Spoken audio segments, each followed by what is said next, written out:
possible. If you have to send your children to a government school where basically the teachers are all atheistic and evolutionistic and all that, then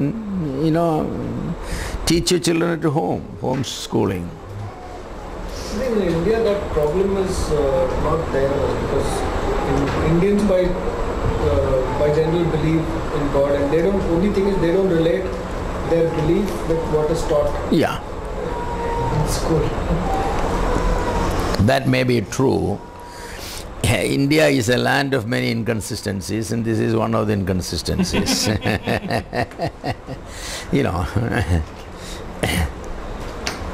But the little minds. If you are a parent who spend a lot of time with your children at home, you can send your children to a secular school, no problem. But most of the parents do not spend a lot of time with their children. This is the problem.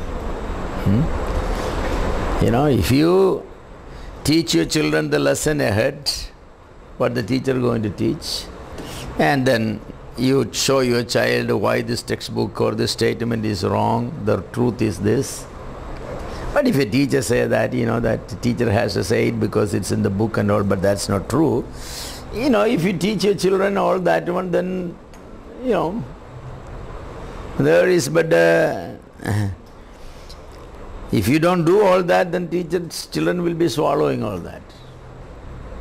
That's the danger of it. Christian schools, most of them are expensive, I think. Private, good Christian schools, Then again, some schools are Christian for only namesake. Mostly they don't have qualified teachers. That's one of the problems. They don't hire qualified teachers and they don't pay them decently. So, that's so you cannot always send your children to Christian school. Homeschooling is an option. In India, homeschooling is not a big thing now, like in Western countries. Western countries, homeschooling is a very big thing. Many Christian homes, yes.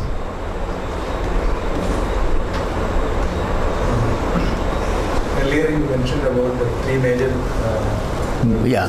The third one is the New Age movement. Yeah. So how practically we can talk or address these issues? Because the other issues we can very easily to expose the fallacy, but here, how do we deal with those things? Well, actually the New Age movement is a very, very cunning movement, because it tells that you can believe in Jesus Christ. You're sure you can believe in Jesus Christ, you believe in Bible. Oh, sure you can believe in Bible, or if you want, you can believe in Bhagavad Gita, or if you don't want to believe in, So the New Age movement is a very liberal movement. One of their success is that because they have no absolutes. They can accommodate anything. They can accommodate anything. But actually they are not accommodating anything. They are eliminating everything.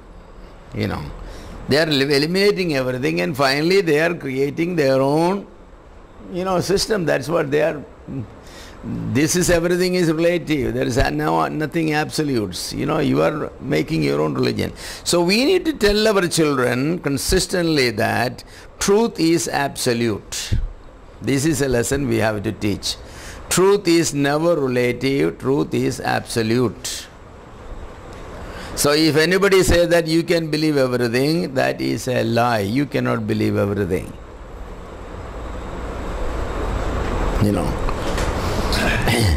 You cannot believe everything. Then you have to tell them examples of so many examples, For anything there is only one answer. 2 plus 2 cannot be 3 or 5. It can only be 4.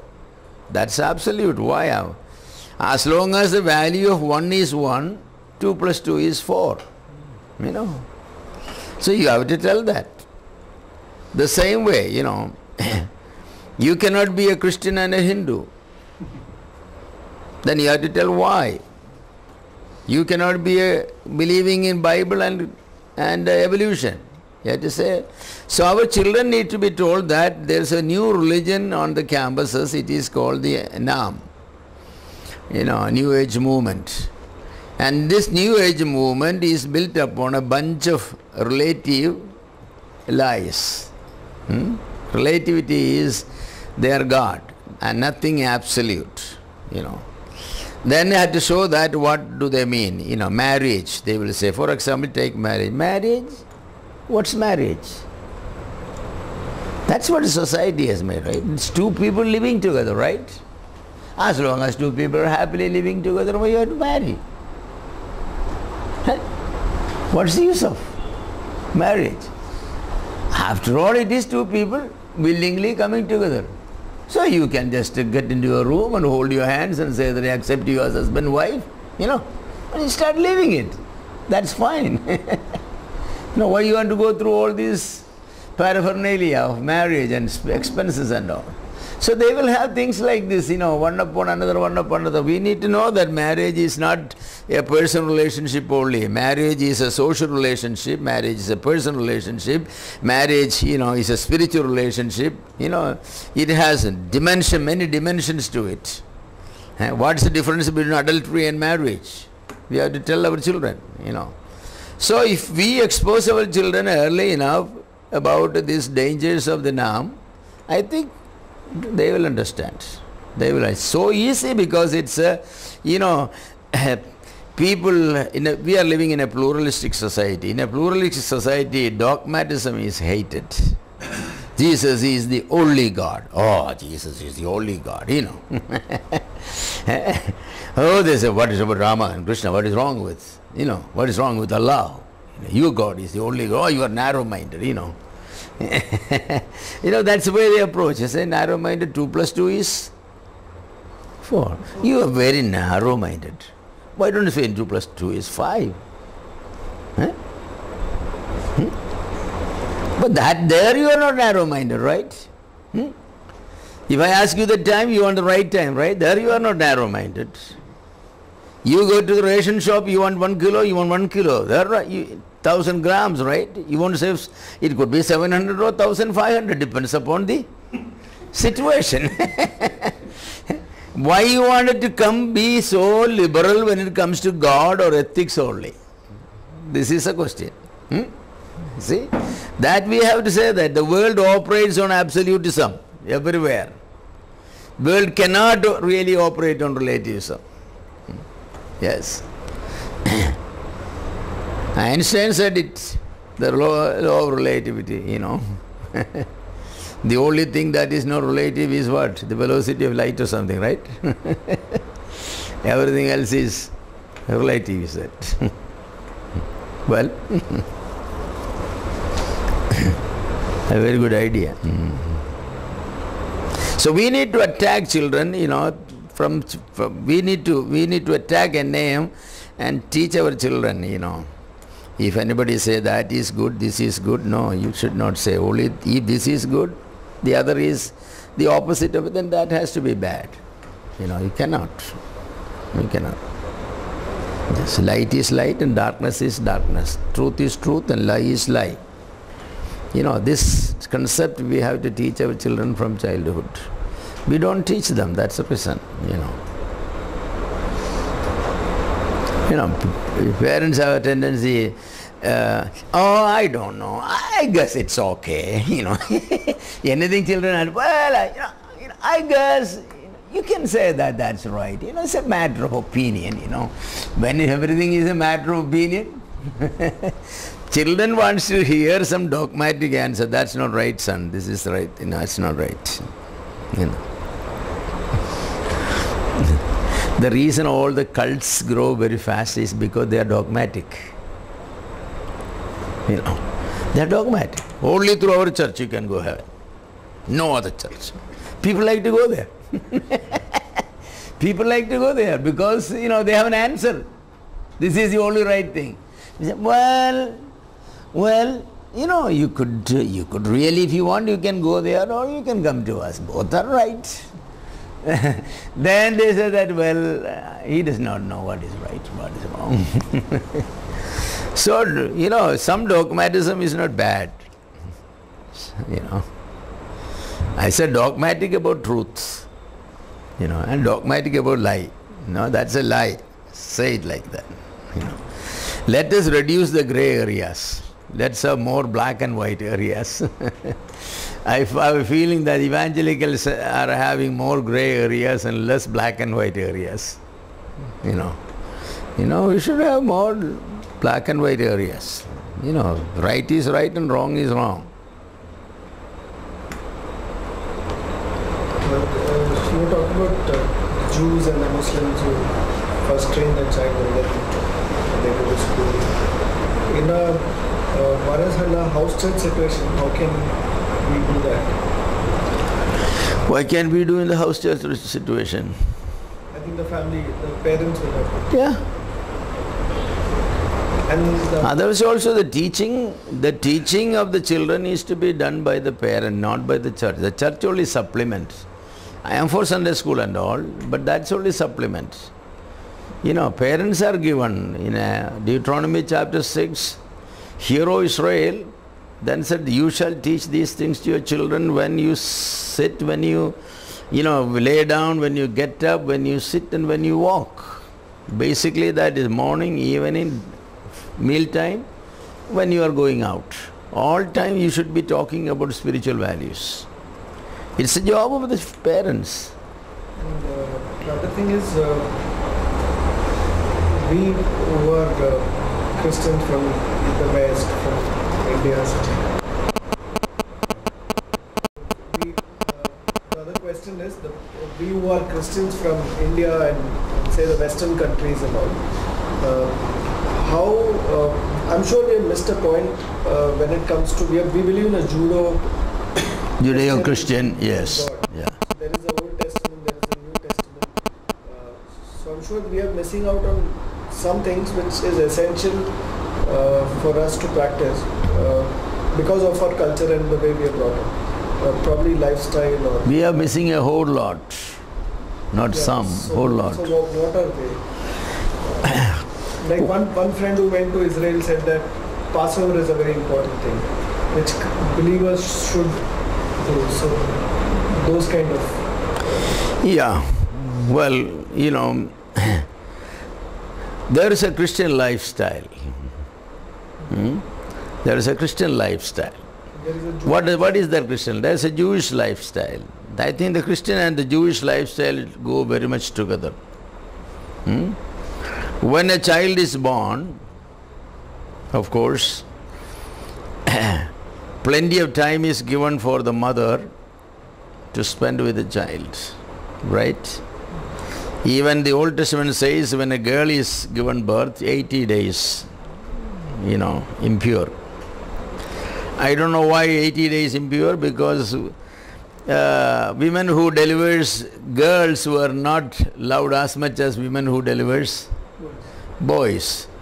So husbands and in-laws will not give as much rest to that woman. So God said 80 days. 80 days. 80 days. For 80 days, no, you don't have to do anything. You are impure, right? Unclean. So you just say, feed your baby, bathe your baby, that's it. After 80 days. Boys, when a boy delivered, of course, everybody loves the woman, because in those days they had the idea that the sex of the gender of the child is decided by the mother than the father, So she is loved, she gets plenty of rest. So she has to give. Then they take the child to, if the boy, they circumcise the child on the 8th day. They will be circumcise the child, and then there is a dedication, presenting the child before the Lord. That usually happens when the mother is, ceremonially clean.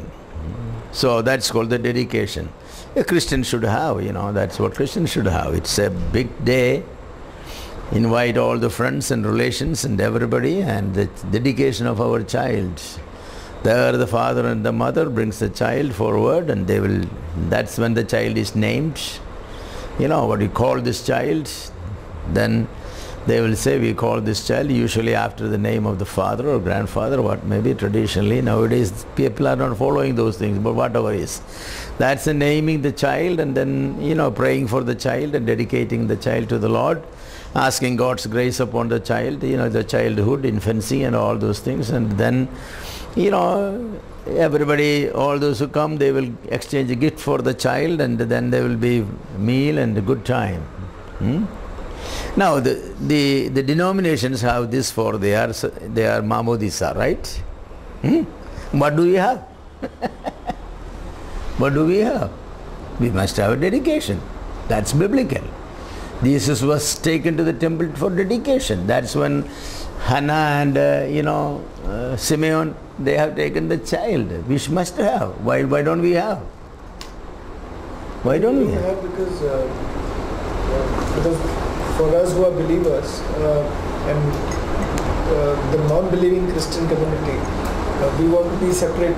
No, but what is not separation here? This is a wonderful. We had dedication for all our children, and invited everybody, relations and all that came, and they all came, and there's a good message also, the importance of children and all that, and then meal was given to everybody. That's our it's with the dedication, it's a very important event in the family. It's a dedication of the child. When here we had a Sunday, we had a child, the second child, of course, we had dedication service.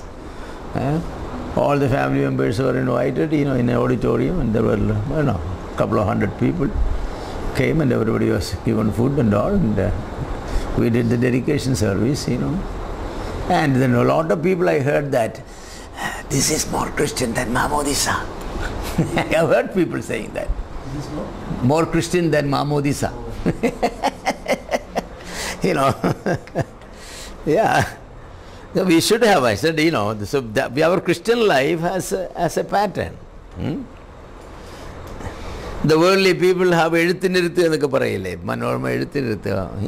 I think when we must do the same thing with the prayer and dedication and all, there they will say Hari Sri Ganapadaye Nama.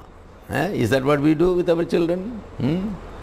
Isho Masihayake Studi Agate Let Triyaga Devatana Studi and the Edhi Kutia Kunde. Yeah. Most everybody in our churches, they bring the child to me and say, brother, I said, yeah, I hold their hands and in Hebrew, Greek, English and Malayalam and Hindi.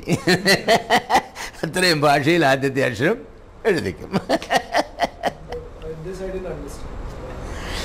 When your child is put to school, or first wanted to teach them, well, you have a pray for the child. Let a godly man do it. What is wrong with it? Nothing wrong. What my point is that, just like the Jew has, we Christians also bring up our child like that. Yes. So where do we draw a line when it comes to culture and what has to be practiced? Well, we have to practice what is biblical things, Cultural things we can, as long as they are not against the Bible. Any cultural thing not against the Bible we can do.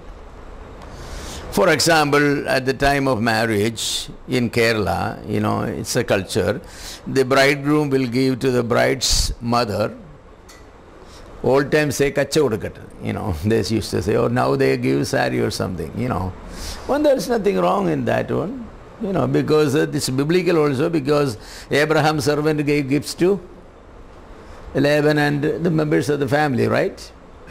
When Rebecca was, so that's, it has both our culture also and the other also. There's nothing wrong.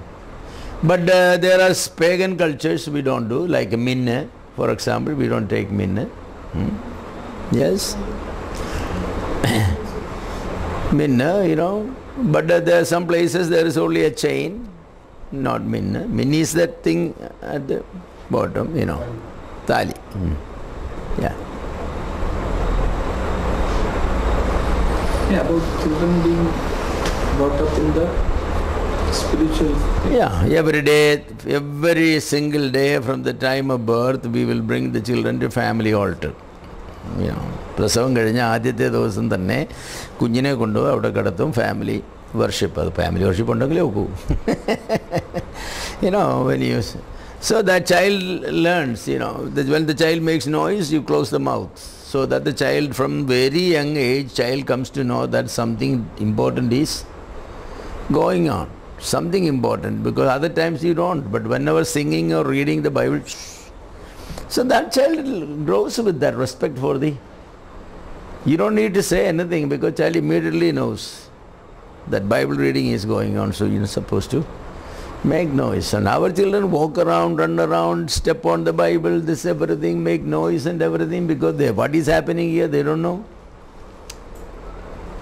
So in every stage you have to step like that, you have to. Or even breastfeeding, അമ്മമാര് breast കൊടുക്കുന്നതിന് മുമ്പ് പ്രാർത്ഥിച്ചിട്ട് breast കൊടുക്കണം. You know, you just close and say a word. Say. Then that child will always eat or drink something only after prayer. That becomes a standard for the child. At least സ്തോത്രം എന്തെങ്കിലും പറഞ്ഞെങ്കിലേ കൊടുക്കത്തുള്ളൂ. When we bathe our children and sleep them, you know, we watch.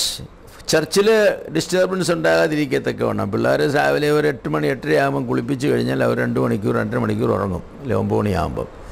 അപ്പോൾ സഭായോഗത്തിന് വന്നാൽ മിക്കവാറും ഒരു 12 മണി വരെ അവരെന്ത് ചെയ്യും? അവർ കിടന്നുറങ്ങും. There is no disturbance for the mother also. So the timing of bathing the child and feeding the child is decided in advantage of the church meeting. അവർ 2-2.5 വയസ്സാകുമ്പോൾ പിന്നെ അങ്ങനെ അതിൻ്റെ ആവശ്യമില്ല. അപ്പോഴത്തേക്ക് അവർക്ക് they are mature enough to you know the difference. So everything you do. So many mothers will bathe their children in the afternoon because that's the time when the mother also has to take a sleep. So what happens, the child will be creating all kinds of problems in the morning because at home also child is crying and all that, and then mother is always carrying the child and all that. So here also the child wants the mother to carry. So every single thing you do for the advantage of, you know, the Lord and Lord's things. അങ്ങനെയൊന്നും കെയർഫുള്ളായിട്ടൊന്നും അല്ല ആരും മക്കളെ വളർത്തുന്നത്. This is the problem. So this all supposed to be, the church needs to give training to people for all these things, I believe. Church എന്ന് പറയുന്നത് ഞായറാഴ്ച വന്ന് അപ്പം നുറുക്കാൻ മാത്രം വരുന്നതല്ലല്ലോ churches, you know, everything help people. More specifically on philosophies. So how can you impact that? ഇപ്പോൾ philosophy, for example, take money. You need to teach them the essentials of banking, you know, earning, spending, reward, you know, and all those things. You can teach them from childhood on you know, accountability. Somebody give the child a gift, that the money is the child, is not never your money, but the child is not mature enough to handle the money. So you open an account for the child at the early dates. Then you put the money in the bank and give the passbook to the child. Teach them how the money is increasing and all that, you know. And you can teach those things and then teach the child. Whenever you get the money, the Lord's portion you will take out. So somebody gave you 10 rupees. So 1 rupee or 2 rupee you have to take. So only 8 rupee will be put in your account. So all these things are you are teaching from childhood on. Stewardship responsibility. How do you teach a child to? Well, in our system it's very difficult, but in the Western system, for every service the child renders, there is wage. If you pick up the newspaper every day, the old paper, and there is a box where you put it, it's your job. You put it all through the month, you will get 5 rupees per month. That rupee I will put in the bank for you. And for every day you don't do it, I will cut 50 paise per day.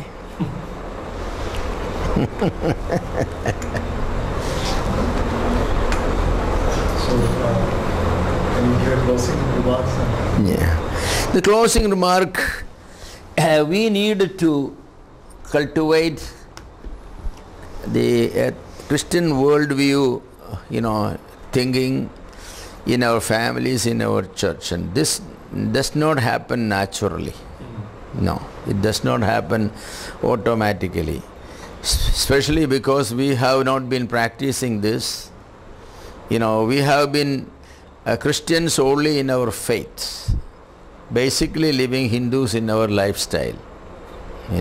Not very much different. Our faith is, as we believe in Jesus Christ, we believe in the Bible, we go to church on Sunday, but for other things we live like everybody else. That's not enough. We must let our worldview guide and control us. The best time to practice this thing, especially for the family, is to start it with our children, because our life has come up, but we want to make sure that our children are taught. But our children can be taught only if we practice it. So we have to make a rededication of our lives so that we will do these things. I think it's very fundamental. For me, Christian worldview is very fundamental. For most of the problems we experience in personal, family, church life, in office, work and all these things, because we don't have the right Christian worldview. If you have the right view about work, money, ethics and all these things, we will have very little problem. So I say that, pay attention to this. Pay attention to this. Let's be Christian not only in our faith, but in our life. Let's be 365 days, Christians. That's possible only if our Christian worldview is practiced.